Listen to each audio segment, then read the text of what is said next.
The movie begins in Edgewood, Atlanta, where the neighbors are having a good time and cooking food. A man named Monty James is a mechanic at Monty's garage. He wants to open his garage one day, but he has a lot to do right now. He is a proud dad of 3 girls named Sierra, Lauren, and China. They are living with their grandmother, Catherine, who is the mother of his ex-wife, Jennifer. Monty gets along well with Catherine. He visits the girls often and gives them money to help. 200 this week. Jennifer, however, is a different case altogether. Since she started dating her boyfriend Joe, who sells drugs and makes life tough for the neighborhood, she has become a mother who doesn't pay much attention to her kids. Now, she is mostly focused on being the popular girl in the area with him. Now, Monty is fully responsible for taking care of the children. During one of his visits to Catherine, who is very sick, she asks him to sit down. She tells him to go to the family court and get custody of the kids. She doesn't want to see them grow up around her useless daughter and her drug-dealing boyfriend. Monty told her he couldn't look after them all the time because of his job, but she told him she had lung cancer. I have lung cancer. I am dying, Monty. Catherine has been staying with the girls for as long as she can, but she knows she won't be there much longer. After Catherine's funeral, Jennifer drives up with Joe and yells loudly because she didn't know her mother had died. Then, she causes trouble by trying to take the kids with her, but Monty stops her. Aunt Rita steps in and tells her that their mother wanted them to be with their dad. Meanwhile, Monty is getting into his car, ready to leave. But Jennifer began to behave like a mother who lost her kids and then threatened to take Monty to court for custody. Hey, man, because we going to court, you hear me? In another part of town, Julia Rossmore is a 31-year-old lawyer who became a partner at her law firm before turning 28. She is very successful. She had to work very hard to show she was good because her dad wanted her to be the best. Even though she has done well in her job as a black woman, she has a hard time finding a man who is right for her. Monty is taking care of 3 girls at his house and needs to earn as much money as possible. So, he decides to accept the job that Willie recommended. Your job is to drive Julia in her car while wearing the right clothes. The offer was made by Maya, who is Monty's neighbor and works with Julia. Her suggestion helped him get this job. Monty gets to Julia's fancy building, where she has a nice apartment on the top floor, to take her to the courthouse. Monty doesn't like working in a big company, but he has to. His first day didn't go well. Julia is a worker who gets frustrated easily and always wants things to be done her way. From the first time she met him, she always thought his style was awkward. He forgot to unlock the door first and started playing a rap song while driving, which she didn't like. Can you open the door? Oh, yeah. At the courthouse, Monty sees Julia, who just won an important case. He talks to Maya about his first job and then waits outside for her after she tells him that his new boss is impatient. Your Honor, the people have no evidence. In the other courtroom, Joe gets out of a lawsuit with the help of his expensive lawyer, who easily wins because no one wants to speak out against Joe. He celebrates the victory with Jennifer, who was there with his friends to help him. As Jennifer is leaving the court with her boyfriend, she runs into Monty and tries to annoy him by joking about his new job as a driver. She brags about having tough guys who will hurt him if he touches her. And then she leaves, reminding him that she plans to take the kids. Monty could only stand there, feeling angry, while the disrespect was happening right in front of him. Then, Julia's friends, Cynthia and Brenda, get in the car and begin talking about her romantic life. They told her about the gossip at work that her awkward behavior might be because she's not dating anyone. They also let her know that they arranged a blind date for her. Even though Julia's past blind dates didn't go well, she decides to try this one because Cynthia pushed her to. But the date with Byron, a rapper who said he was looking for work, ended up being a disaster. Check, please. They call me phone. After a bad date night, Monty drives Julia home. Julia calls Cynthia and talks about how awful the date was and her trouble finding a good guy. Cynthia tells her to lower her expectations.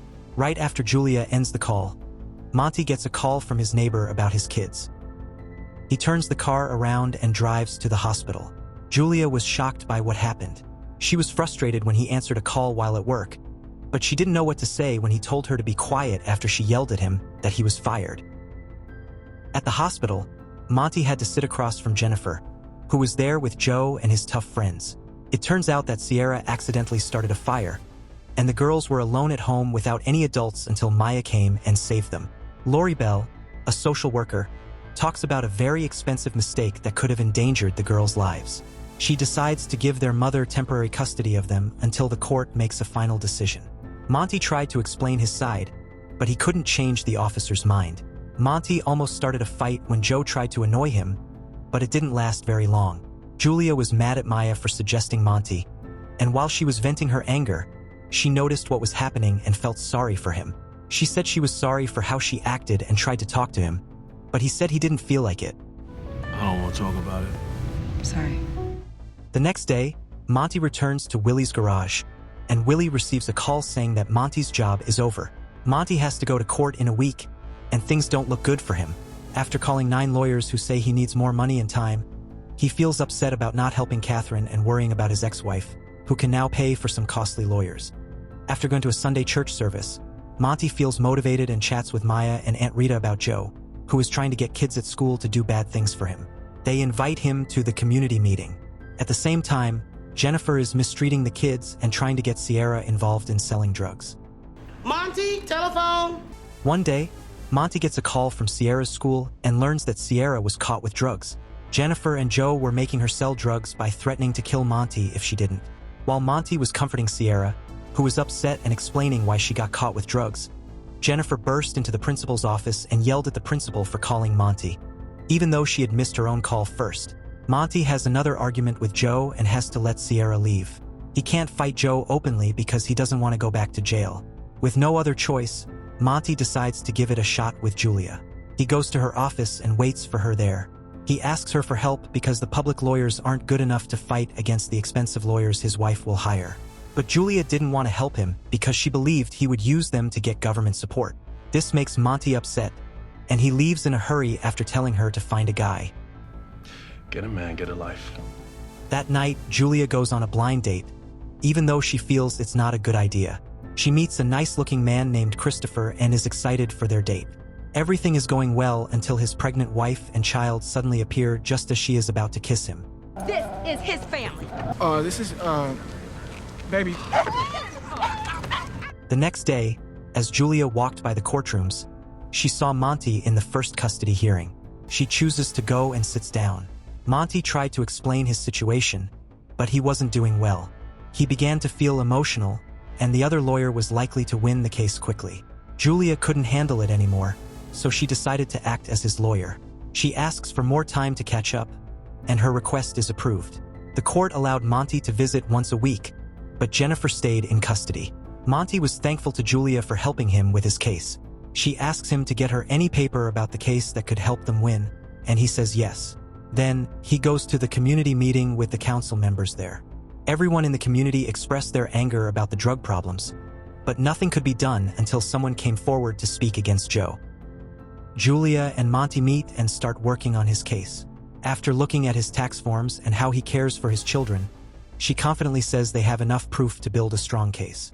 Then, she asks him if there are any surprising things from his past. Just as he was going to speak, Julia received a call from Cynthia, so he was interrupted. They start talking about blind dates, and as they leave, Monty learns that it's Julia's birthday. Even though she wants to go home and finish her work, Monty chooses to surprise her. He takes her to a jazz club and they enjoy themselves. Julia relaxes and drinks too much. They dance and give each other a kiss. Later, Monty drives Julia home, and they almost end up in bed together, but then Julia starts throwing up and asks him to go. Go home? I'll see you tomorrow. The next day, Julia will have lunch with Cynthia and Brenda. After hearing about Monty, they scold her for not expecting enough from herself. Even though she tries to show them he is a nice person, they believe she is just venting her feelings. Later, Monty goes to see how Julia is doing and asks her to meet his daughters. Julia meets the girl, and they say some strange things to her. After the kids went to sleep, Monty told her that she was hiding her feelings for him. She accepted this, and they shared a sweet kiss. In other news, Willie, who got hurt during a robbery, calls Monty and says he has decided to stop working. Willie chose to let Monty have the place by paying some money up front and making monthly payments. Even though Monty doesn't want the place right now, he agrees to take it. Julia and Monty take the kids to a water park and are having fun, but they start arguing when Julia refuses to say they are a couple in front of Brenda. Brenda is rude to Monty and tries to make Julia feel bad. At night, the kids come back to their mom. Julia shares with Monty that she was heartbroken 2 days before her wedding. She asks him to understand her feelings because she has already fallen in love with him, and he agrees. In the next trial, Monty's history was revealed. He was wrongly found guilty of rape and spent 16 years in prison. Julia was upset when she heard this because he had lied to her. She had asked him to tell her if there was any surprise in his past, so she told him to find a new lawyer. That night, his daughters came home after Joe had hurt China. Feeling angry and upset, Monty drives away and crashes into Jennifer and Joe's car. We went to see that movie.